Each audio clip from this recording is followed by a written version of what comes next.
So let me introduce Sam. And again, I'm not going to give you his full bio, but I have to give you some because he's just an impressive individual. So Sam is a journalist, a storyteller, former LA Times reporter, author of 3 acclaimed narrative nonfiction books.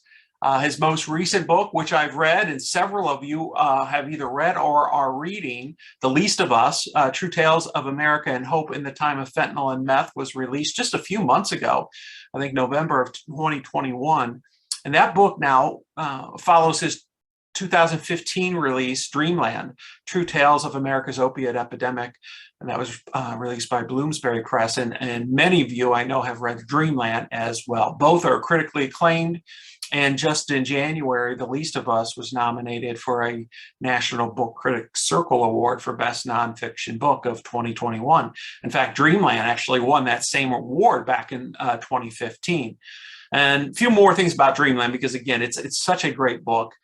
It was also selected as one of the best books of 2015 by Amazon.com, Daily Beast, BuzzFeed, Seattle Times, Boston Globe, St. Louis Post-Dispatch, Entertainment Weekly, Audible. You understand what I'm saying? Read the book if you haven't read the book, okay?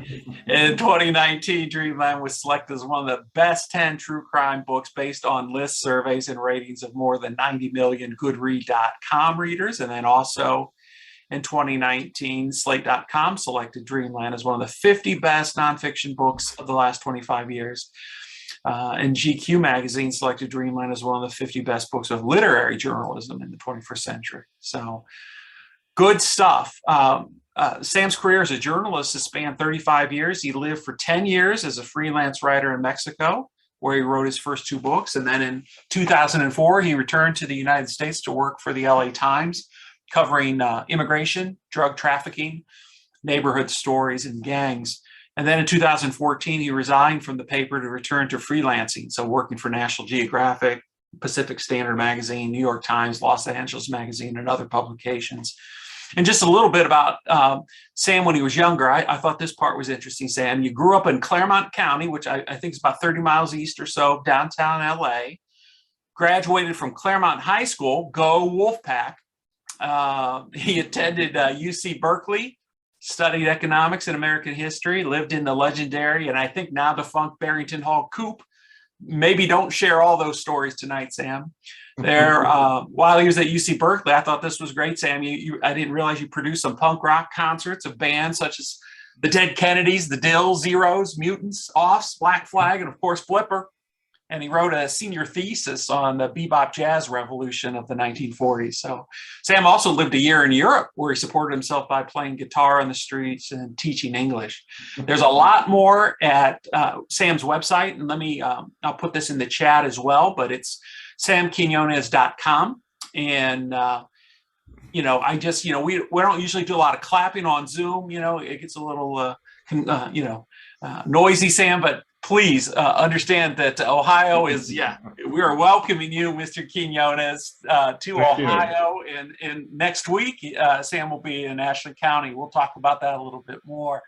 But Sam, kick us off. I know time's limited, and obviously we can't get to near enough that's in either of your books. But if you could tell us maybe just by starting, maybe what prompted you to begin writing your latest books. Sure. Thanks, Dave. That was far too long an introduction, by the way. Oh man, that's embarrassing. No, I put that up because that's fine. That's great, man. I appreciate it. It's great. It's been great dealing with you on this thing. Yeah, I did want to say that I'm happy to be speaking in Ashland County next week, and it's been a while since I've been back to Ohio, man. I mean, with Dreamland, I spent so much time there. And then after I wrote the book, I was going there like almost once a month or something like that. It seemed to me, I know all the freeways and all that stuff, you know what I mean? And all the state routes and 33 and all that stuff. So, it's great to be in touch with folks in Ohio again, and I'm really looking forward to getting back there. But basically, I got into writing about this whole topic because I came back from Mexico. I lived in Mexico, as you said, for 10 years. I came back and I got this job at the LA Times. And, LA is where I'm from, and it was kind of my hometown paper almost. And while I was there, I was put on a team of reporters to cover the emerging drug war in Mexico, which had never happened. In 10 years in Mexico, there was never anything. It was a very peaceful, quiet, nice place to work, and live. And I traveled all over by bus, and I went to all these areas that now you really can't go to so easily anymore, and so I was just fascinated with Mexico and really caught up in all that I could learn about the country, and writing most about immigration and political change, that kind of thing in Mexico. So I come back, and I really hadn't put much time into studying drug trafficking because I was a freelancer. I was all alone. I didn't have anybody backing me up, no big media corporation or anything like that.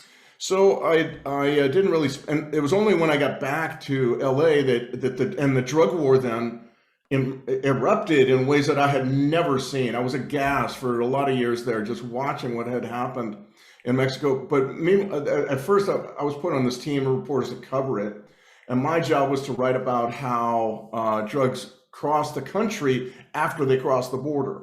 So I was in LA speaking Spanish and stuff, and so basically that was it. And along as I was doing that, I began to realize something I could not explain to myself, which is that there was this emergence of heroin. And I was like, why would there be more people using heroin? But sure enough, there was seizures at the border were rising and all this. And I could not explain it, but I thought, I got to look into this. This is amazing, And that's what got me into this. I began working on a story, on the story in the Dreamland book about these guys that in this one village in Mexico, this one small town, and a lot of little tiny villages all around it, kind of migrated to the United States to sell heroin, like pizza, like a delivery system, right? So you're an addict, you get this number, you call the number, you order up, I want such and such amount of heroin, and they deliver it to you. It was like this great service for all these addicts. All these addicts were thrilled with it, and they were doing great business, these guys from this village. And what's more, they had spread. They were all over the country. They were in like 20 different states. I thought that was just such a fascinating story. I couldn't believe it was actually happening, and I was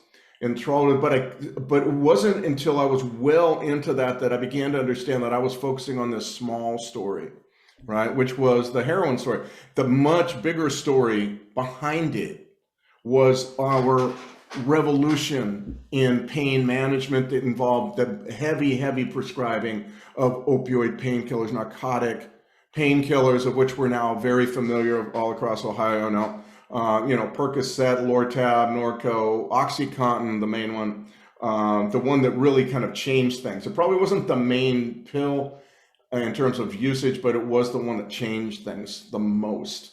And so all of a sudden I realized, oh my God, this story of heroin, I backed in. Most people, I think in Ohio, they come to this story from the pain pill perspective first, and then all of a sudden, what, heroin? I came from the other direction. I kind of backed into it. Heroin. Whoa, big pill story. I didn't, and the truth was I had very, very little experience on that. So that was my enormous learning curve, was the pain pills and how that, how that then led. Those pain pills are chemically very similar to heroin. And so eventually a subset of the people who began to be prescribed those things began to grew addicted to heroin and switched to heroin because it was cheaper and the high was longer and that kind of stuff. Yeah. And so that's kind of how I got into this whole story. It was really backing in, very different from most folks in Ohio. Yeah, no, Sam, I've heard you say in other interviews that I think one of the angles here is, Americans, maybe we're not unique in this, but sometimes we have a tendency to look for simple solutions to complex problems, and pain pills for a lot of us perhaps seemed like that simple solution. And didn't recognize that maybe there was more to it. If you could unpack that a little bit, that might be helpful. Sure. Oh, yes. No, I didn't understand that either at first. Yeah. It was only as, the great thing about journalism is if you keep on doing interviews, you let the facts lead you and you don't hold too closely to what you thought was the truth, 6 months ago, but you allow the facts to take you, they take you someplace very different from where you thought. And so that was one of the ideas that hit me, that it was a solution for two reasons. For a lot of us, just health consumers, we grew to want, we didn't want to hear doctors tell us, you don't need these pills, you need to exercise more, you need to eat better food, all this stuff we have to do. It's our own personal accountability, personal responsibility for our own wellness. We kind of pushed back, against that. Yeah. And I would say that was a big pressure point on doctors. You talk to doctors who were around during those years, and they all pretty much have the same story, more or less, which was that people didn't want to hear it when you told them that these pills weren't what they needed, or that they needed to take some accountability and some role in their own wellness. We Americans kind of rejected that idea. We wanted quick, convenient, etc.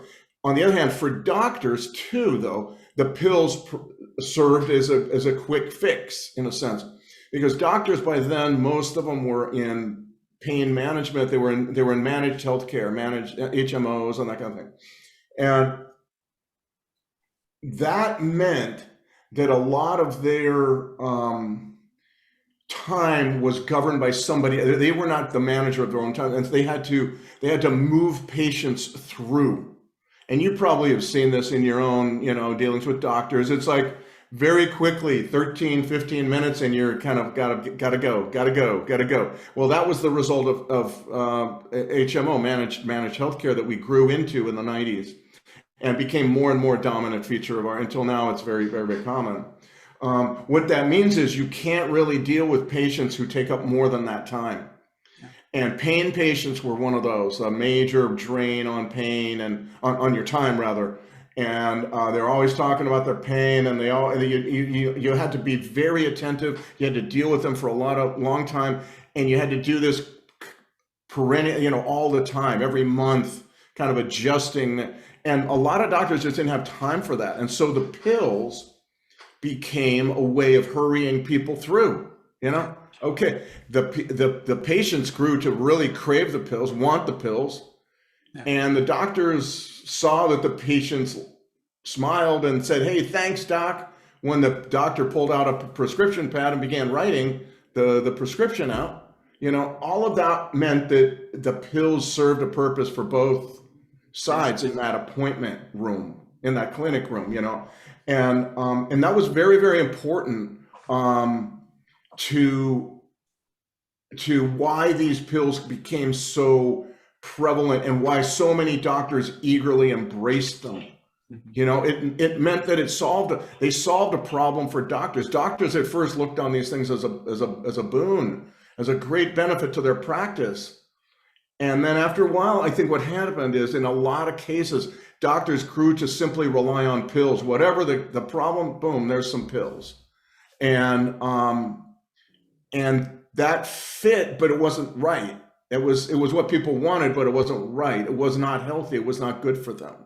And so all of that meant that you had all across the country, all these doctors generally kind of standing, getting in there and prescribing these things. And after a while it became a crutch for almost, I talked with a woman the other day, a while back in Eastern Tennessee, and she told me her addiction, which was really horrid for the last 20 years, began when a doctor prescribed OxyContin for a foot rash. Now, there is nothing in any medical journal that would ever suggest that you should use OxyContin for a foot rash, but it's kind of emblematic of the time where everybody's kind of saying, yeah, pills for everybody, that kind of thing.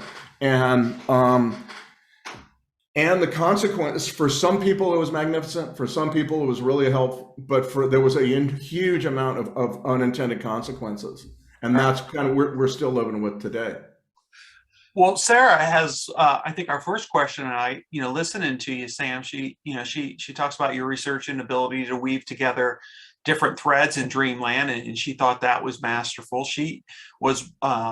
What was your writing process like to assemble the various storylines? She says she's also taken by the larger narrative and how you dug deeper into how humanity and all of these storylines were attempting to deal with the problem of pain. When did that revelation happen for you? So a couple questions. Well, thank you, Sarah. Thank you very much for that question. Yeah, I appreciate it. You know, this story started, my book proposal, which you have to write for, which your agent then takes to a publishing house and that kind of thing. It's just kind of an introduction to what you think the book's going to be about before you've ever really done the research, the writing and so on. This book proposal had nothing on any of that. It had a lot on Purdue Pharma and OxyContin and this group from this one town in Mexico. It didn't have a lot of this other stuff. So, a lot of that just came on the road, so to speak.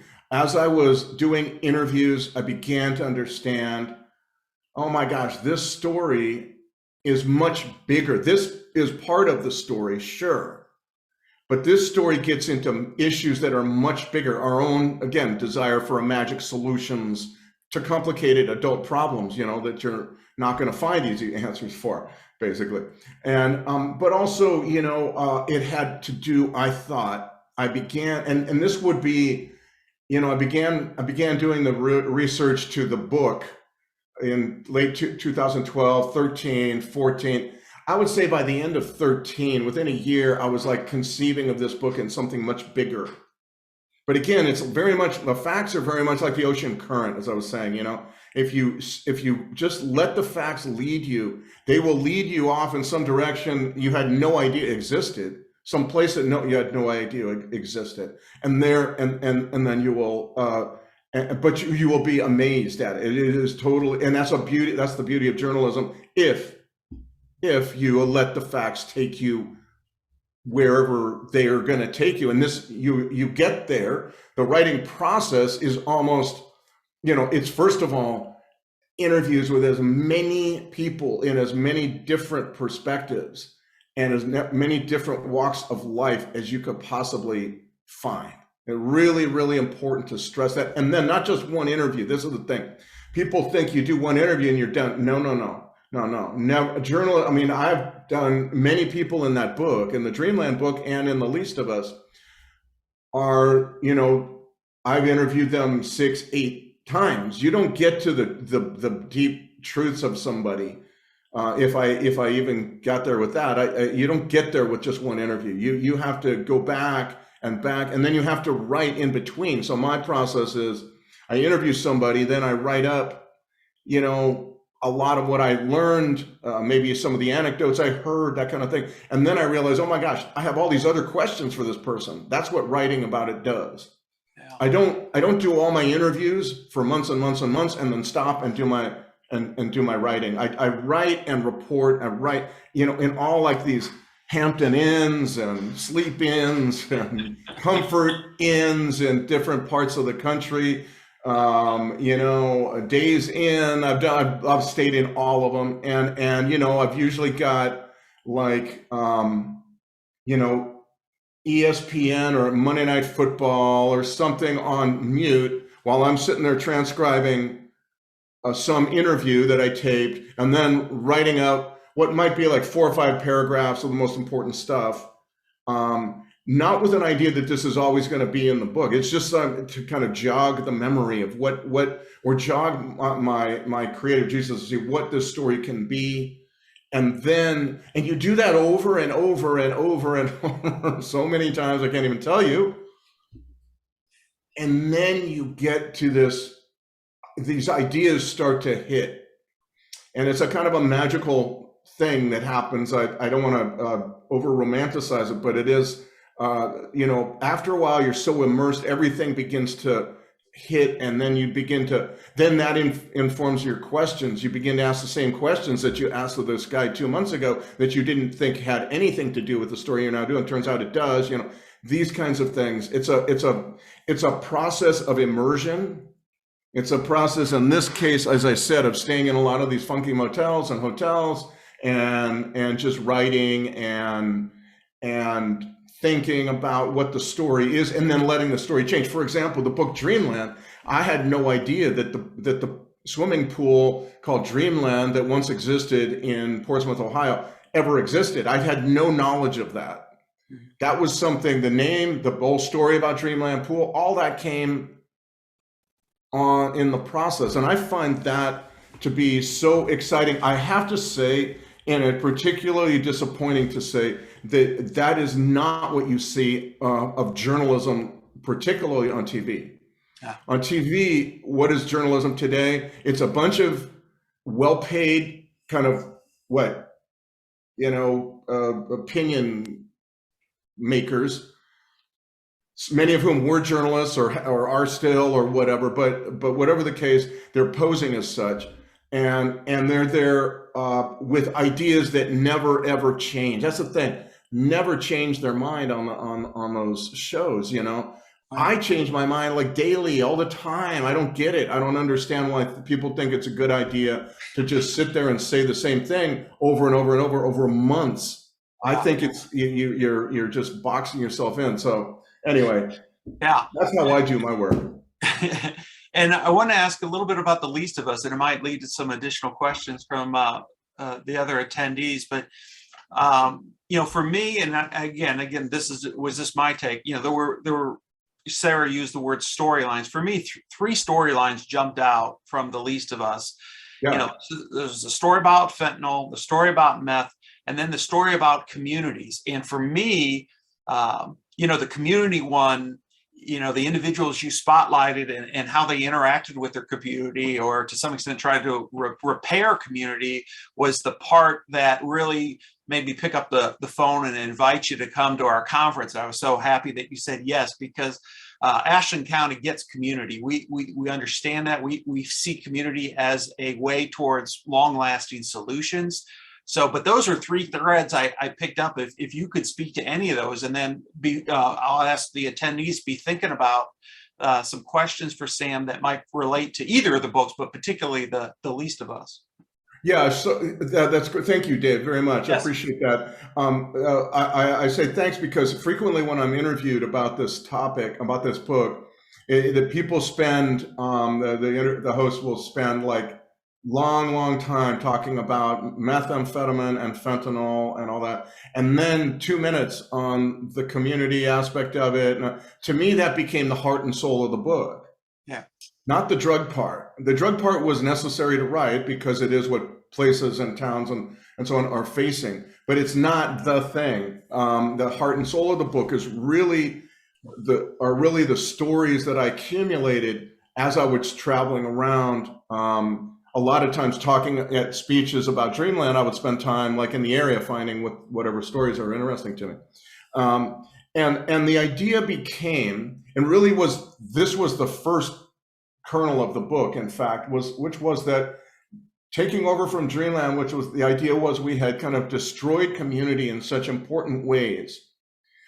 And what's more, asked for enormous, sexy, one-stop kind of solutions to all our problems, and the pain pills were, just representative of all that.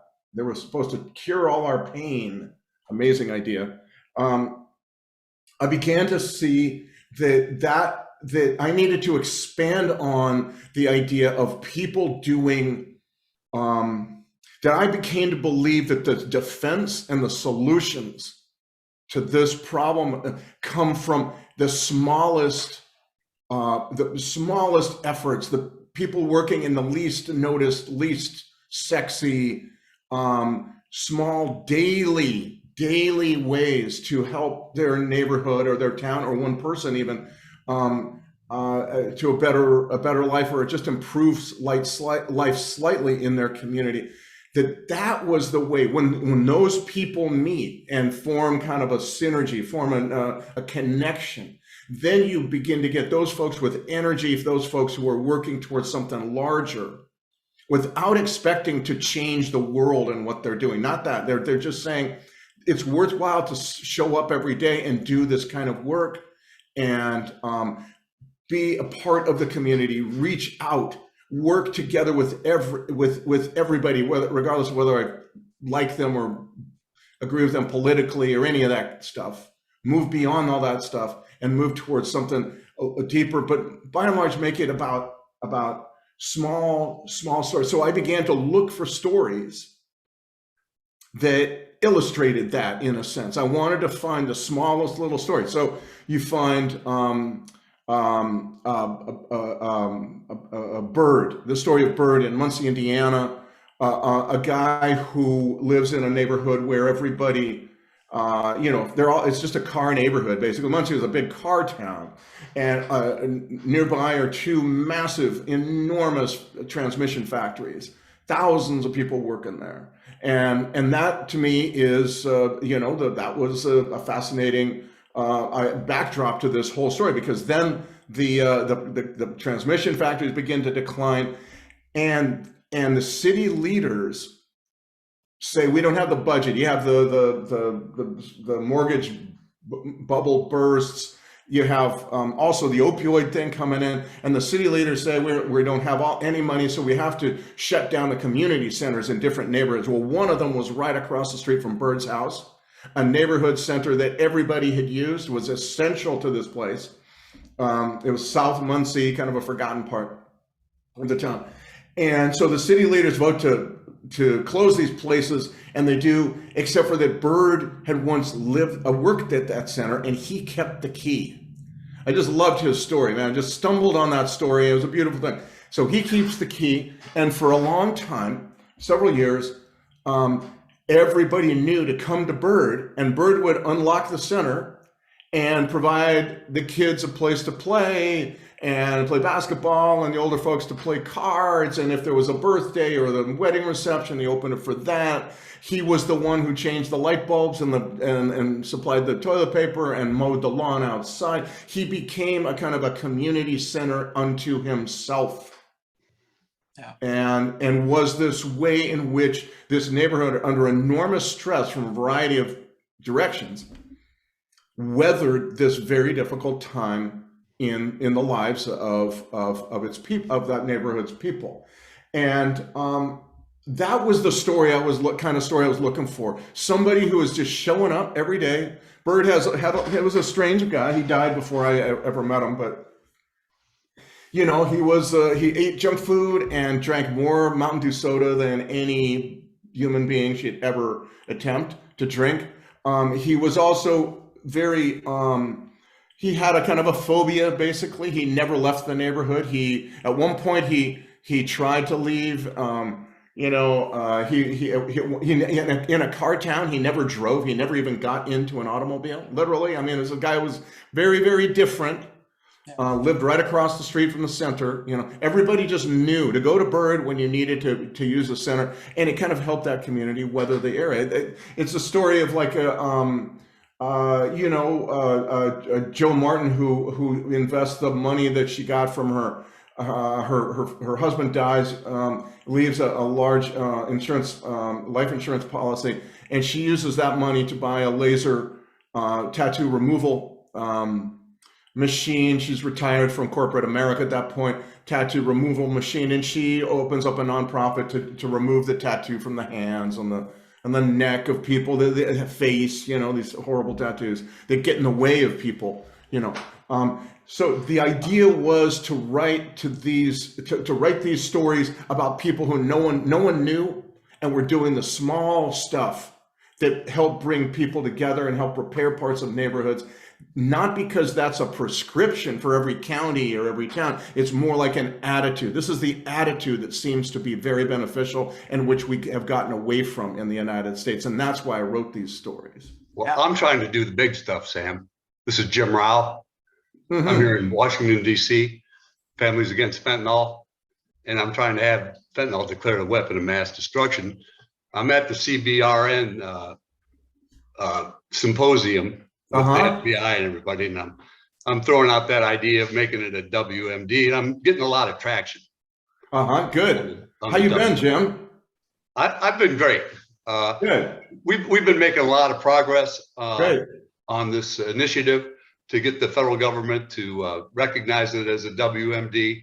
I think that Tim Ryan is getting ready to introduce legislation for that initiative, and we're hoping to get President Biden to sign that executive order in short order. You know, we came up with that statistic that it's the #1 killer of 18 to 45-year-olds. Moira Muntz and Emily Herring on my staff discerned that from the CDC data. The CDC didn't come out with that. We came out with that by looking at the stories and knowing that how many people were dying. And that demographic's widened now. It's down to about 15 to #1 killer of Americans from the age of 15 to 50. It's already accelerating at that rate. And the amount of deaths have doubled in 2 years, showing a very, very bad epidemiological. Oh my God, it's through the roof. Yeah, it's crazy. Yeah, so it's doubled in 2 years, and now it's apparently doing it again. And creates a great opportunity for mass casualty events by simply diluting it in mineral spirits. You know, everything goes completely crazy. The material is, you know, then they've got, I've just heard today of aqua fentanyl that's 100 times or so stronger than car fentanyl. And so this situation continues to get rapidly worse. And you know, we're trying to interdict it at the supply side, you know, knowing that they just came out with the Commission for Combating Synthetic Opioids. Admiral Winnefeld was on there. He signed our WMD letter, by the way. But they said that this is in fact a slow motion weapon of mass destruction in pill form done with malice. And these cartels are mass producing this. According to my information, the Zang drug trafficking organization that killed Tommy are in Mexico collaborating with the CJ&G cartels with a reactor that's able to produce 10,000 pounds a day. In this so I haven't heard that, but I mean, I'm completely blown away by the capacity for production down in Mexico right now. It's unbelievable! It's unbelievable, the amounts, and I think there are others involved. I mean, elsewhere, the supplies are coming out elsewhere, but I think mostly it's Mexico. Yeah, I would say largely, and you're right. It's all those numbers that we began to see. Well, you know, a while ago, but certainly the alarming number of the 100,000 deaths in a 12-month period. You know, obviously it's like 70% or above that are fentanyl related, and I think frankly nowadays what you're seeing on the streets of America is it's completely just crowded out all heroin. There's no real we're about a year or two away from there being like literally no heroin on the streets of America. Agreed. Because of fentanyl. Yeah, just related real quick to that, because that's a good point. The questioner has is, you know, you've talked about how cheap and how it's everywhere and it's deadly, and I think you've made reference to the use of social media apps to sell. I think you've even I heard a quote that it's the new street corner is the use of social media apps, and that really took off during the opiate COVID epidemic, when you know folks were kind of isolated at home, but they had access to their phones, and is that one of the things you found, Sam, that has just sure, and I would say that's entirely an outgrowth of the supply I was just talking about with Jim Rao. When they're looking around for, you know, different ways of packaging or marketing fentanyl, and they see, well, we've got all these Americans up there who are addicted to pills or have been, can't find the pills as much. We can just begin to print. It was not unlike what other people all over the world are doing. You were seeing this already before that, counterfeiting pills like Xanax bars, Percocets, oxycodone, generic 30 milligram pills. All of that stuff is all kind of been counterfeited. The difference is that down in Mexico they have this colossal supply capacity, production capacity, and so they are making those pills in by the tens of millions, and it's a scary idea, because that's what's you know, people, it's really changed drug use and drug dealing in America now because, as you say, one place they're selling this stuff is on Snapchat, Instagram, TikTok, various other social media platforms. But it also means that, you know, there's no drug that you can actually on the street that you can actually trust not to have fentanyl in it anymore. It's done, really, it's kind of put an end to the idea of risk-free recreational drug use in America, which I think was an idea that existed for many years, dating back to almost like the 60s, I would say. That idea is really over, and you saw that with the cadets, the West Point cadets down in Florida, yes. where these guys, 4 of them fall out due to using cocaine laced with fentanyl, and then 2 more overdose, giving the other 2, some of their friends, CPR, trying to revive them, you know. But that shows you kind of, like, first of all, how potent this stuff is. Just a little bit will send you out, and particularly if you have no tolerance for it, but also just how the supply is so vast that they're dealers at the lower level and traffickers at the higher level are always finding new ways, or have been finding new ways of marketing it. And so you've got all this stuff in pills that look like legitimate pharmaceutical pills that of course contain only fentanyl, and they're being sold, you know, on social media to younger people generally. And those younger people generally have very little or no tolerance whatsoever to something like fentanyl, and that's why you saw so many of them die. So today they had Tylenol fake fentanyl pills with Tylenol impression on it. And did you see the kids that were overcome in the juvenile detention center from the fentanyl in the air ducts, I think, right? Yeah, they hadn't even aerosolized that. I believe that was just, you know, inhaled powder that was coming out. But I don't have any finished statistics or anything from the inside about how they were overcome. But you know what we're afraid of is that we have bad actors that infiltrate our society, especially since this is starting to follow the doubling principle. It's also starting to show up in percolation theory in epidemiology. So as these social pressures increase, and the prevalence of this increases, the likelihood of it causing a mass casualty event goes up exponentially. Yeah. So we're getting closer and closer. Even if it's 1 in a million chance, it's going to happen. And now that's exponentially gone up due to both social pressure from COVID and the grief that's inflicted by this devastation of our families, the differences in our political system, and now the Russian point of view. And they're able to infiltrate the United States through the southern border with bad actors. They have used fentanyl as a weapon of mass destruction in the Moscow theater and several other occasions. And the ease of deployment has gone way up. So the threat to the public has gone from, you know, concept to a likelihood. And I would say one of the things that's actually grown from that, I don't know that this will happen, but it seems like it could. And that is that this will be what finally really convinces many Americans just not to do drugs initially at all. I mean, there's almost no way to over exaggerate the dangers of what's going on today. There's no way to do that. And you know, after those cadets overdosed, I remember reading a Reddit feed with all these people talking about, oh my God, we can't even do cocaine anymore. But I think that in general, the idea is that people I think that generally people are coming around to that idea, and I will see if this actually takes hold.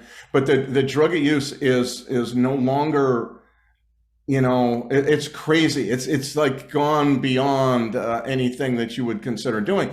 Now, I'm not sure. There's a lot, but it does seem to me that because there's no way to exaggerate the dangers of what's going on here, that it may lead to that. We'll see. Yeah, I don't know. We had another question.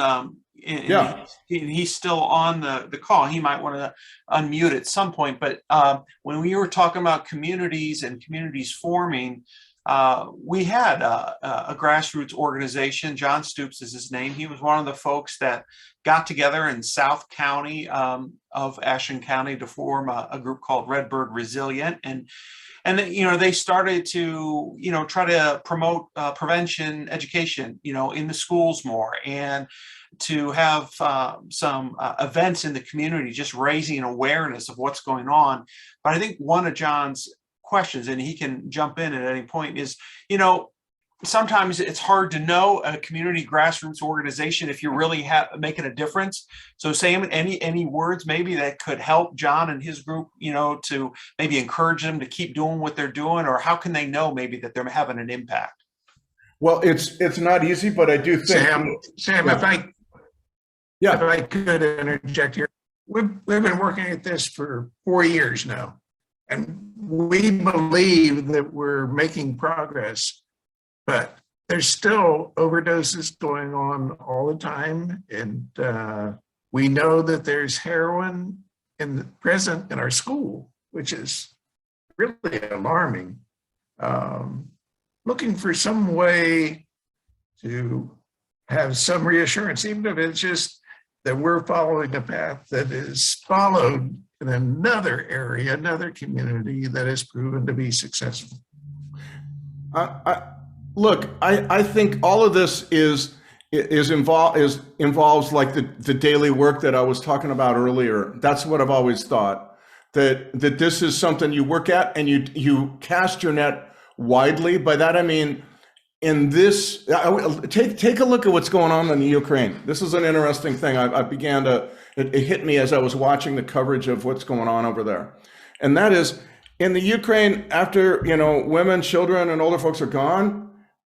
There's nobody. In fact, there's a lot of people of those ages and those gender that gender that's stuck behind. There's nobody who's sitting around going, "Wow, this doesn't affect me, so I think I'm going to sit it out."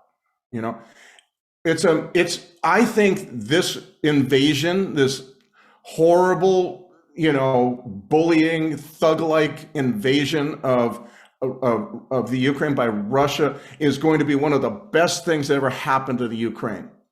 It's going to galvanize. It's galvanizing already from the reporting I'm reading. It's galvanizing already this real strong patriotism and a fervent desire for, a community basically to say, yeah, we are a country. We're not going to be part of Russia. We're going to be our own thing.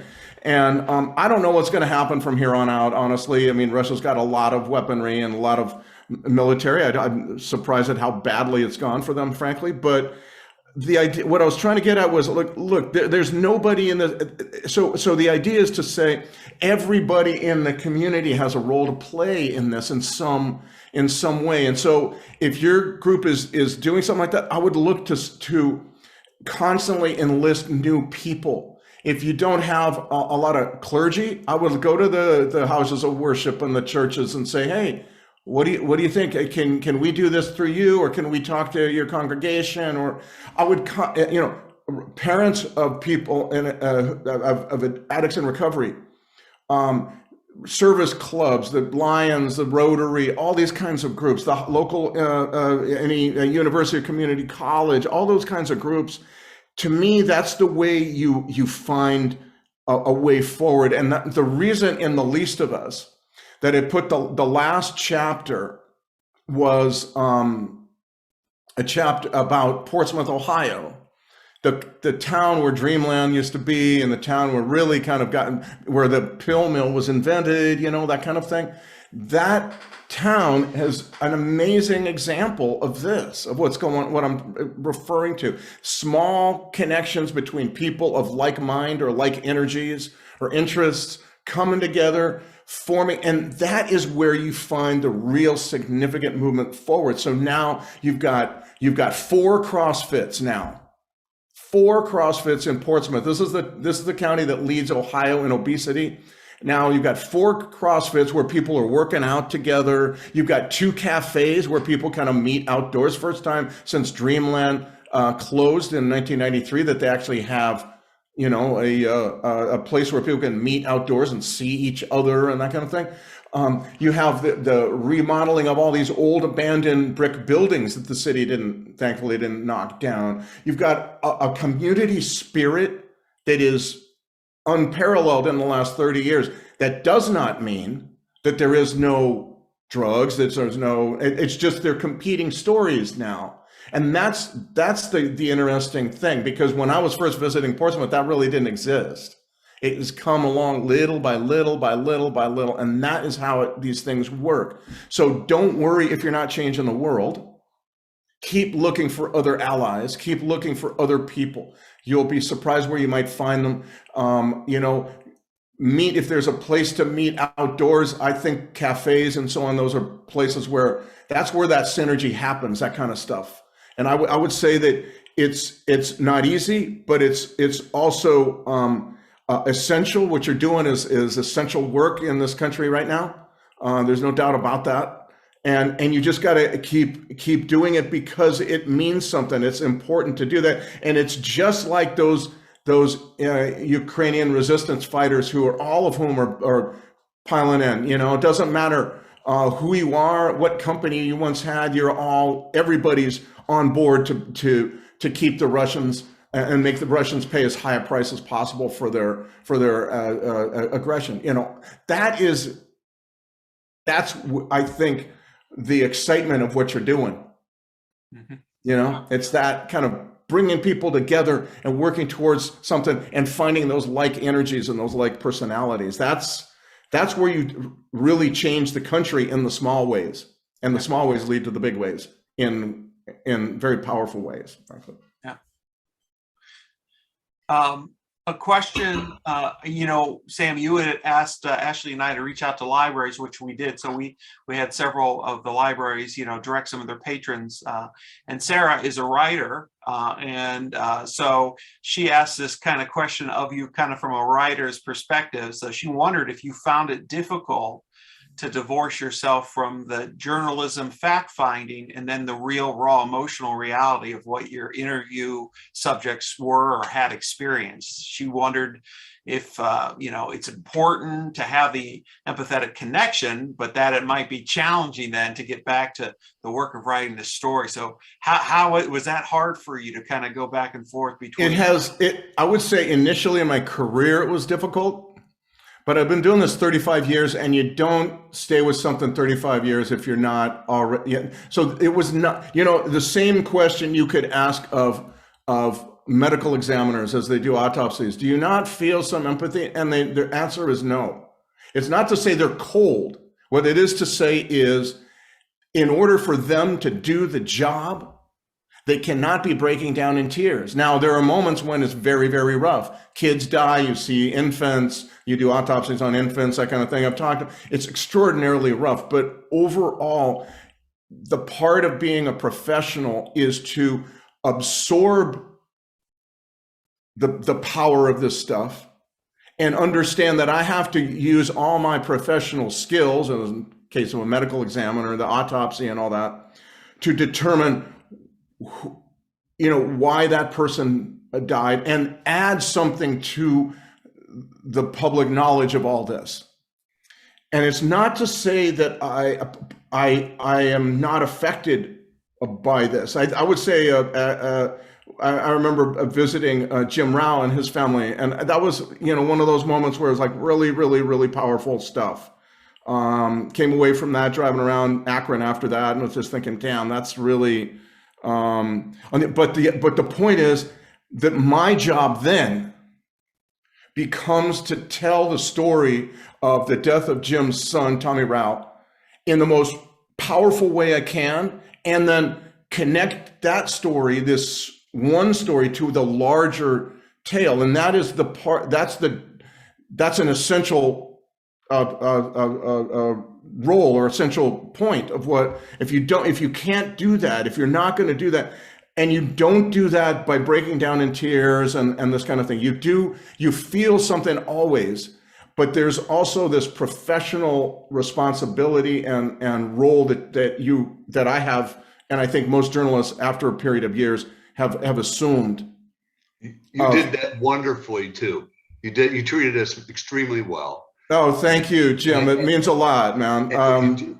Yeah, I should tell everybody that the story of Tommy Rao's in the book, a powerful story that I heard about through press release, basically from the DEA, I think, after they'd done that thing with the Gordon Gin group, and then talked with first contacted Jim's daughter Ursula, and then spent an afternoon with the family in Akron, and it's one of those things you have to do. You have to do that. That's the point of my journalism, anyway. Is you have to put a face to the number. Right, and you're suffering from vicarious trauma from dealing with all of the things that you have to read and do, and so you have to treat yourself properly for the vicarious trauma. And of course, you can have vicarious growth, that comes along with it. And you've experienced that because you've grown from taking on the suffering of the other people, bringing it to light in order to try and stop this horrific thing that's happening to our public. Exactly. And when I came upon Tommy's story and I understood the connection, because the whole time, Jim, I was looking at the time for a connection to China. I needed to tell one story at least of China's connection. And so when I got this press release, summer of 18, I remember, I read it and I go, bingo, I got to tell that story. So, and then that led me to the detectives, and that led me then finally to you guys, or first to Ursula, then to your whole family. But the whole time, in answer to Sarah's question, is that, the more when people don't do this daily, they think that there's like this great crushing pain that comes along with it. And I have to say that doesn't exist. I'm always cognizant of what I'm trying to do. Why did I contact the Rao family? Because I wanted to tell the story of how China is involved in all this, And it just so happened that they were very willing to talk and very graciously met me in their house and talked. The detectives who were involved in this also, the DEA guy was also very, so the whole story kind of comes together, as was the federal prosecutor, extraordinarily helpful, Matt Fitzgerald out there Matt Fitzpatrick rather out there at the DEA. All of these guys were just so helpful. And with that, you can tell this larger story that helps readers. That's the point. It's the same as a medical examiner who's trying to help the people in public health, the people in law enforcement, the people, the family, everybody understand what happened to this one person. Very similar. So the idea is, it does get a little heavy at times, but I've been doing this so long that I always keep that goal in mind. The goal is always there, and the goal is to just keep with it and tell that bigger story. And when you tell that bigger story, that's the most important job. Yeah, good question, Sarah. Thank you for that response. Sam, maybe just one more, because I'm trying to be real respectful of Sam's time. There was a question here from one of our peer support organizations. I think I see Trish in the room, but they wondered about, there still are a lot of folks that have legitimate pain issues, and have we gone too far in clamping down on the use of legitimate pain medication? Are we in danger, maybe, of folks that have legitimate chronic pain maybe not being treated as well as they should be? Oh, I think so. Yeah, absolutely. That's the problem. That's, it's weird in our country. We don't seem to stop in the middle. We either go from here to here. It's like there's no kind of nestling right there in the middle. But part of that has to do with, in my opinion, with what I was talking about earlier and the changes in American medicine. So we don't have the time, doctors, I should say, don't have the time frequently to deal with people in chronic pain. It's a complicated problem. It's a lifetime problem. It can be a life mangling problem very often. And we need to work into our medicine the time for doctors to spend with this group, and to always be tinkering with the solution. It's not like one day you have all the solution and that's it. You always are kind of tinkering with it and seeing what works best for this one person. It's not like retail healthcare. It's more like it's very, very kind of boutique healthcare because you have to deal with one person in large amounts of time. And it's a lot of us have health problems that don't really need that much time. We can take care of them that way, but those folks do. And there's also this real, I think, a real problem when we begin to suggest that anybody who uses these drugs there's no role for these drugs at all. That is nonsense. I've had opioids myself. The problem is not that they don't have a role. They of course have a role. The role is not to be in the medicine cabinet of every American house. That's the problem. That's where we got into. Yeah. So anyway, I want to just say finally, thanks very much to you, Dave and Ashley. I really appreciate all the hard work you guys have gone to. I'm very much looking forward to getting up there Tuesday morning and to your conference. And I'm really thrilled to be able to get out there. And you might be in North Carolina on Tuesday. You're coming. I'm sorry, Tuesday. I'm sorry. Oh my God. Wednesday. Sam is all over the place. My brain is overwhelmed with stuff right now. I'm sorry. Wednesday morning, and I'm looking really forward to that. And thank you, Dave, for your interest in my work. It's really gratifying. I love getting out to the smallest counties. Yeah, I really do. I think it's so important. I think those are places, authors don't often go. And I have been to many, dozens, I would say by now. And so every time somebody calls from one of those, I'm very, very interested. So look forward to seeing everybody out there on Wednesday morning. Yeah, and talking about a lot of different stuff. Yep. And I'll just say to folks, I put it in the chat, Sam, you still can sign up for next Wednesday's conference where Sam will be keynote, and he'll be signing books as well as selling both Dreamland and The Least of Us. So ashlandmhrb.org. But I have to tell you, tonight at 10 o'clock is our deadline. So if you want to come, make sure that if you haven't already, sign up. So thank you, Sam, for spending this hour. Great to see you all. Great to see you, Jim. Say hello to the family for me. We'll do. Okay, Thanks, then. Sam. Take it easy, What guys. you doing, man? See ya.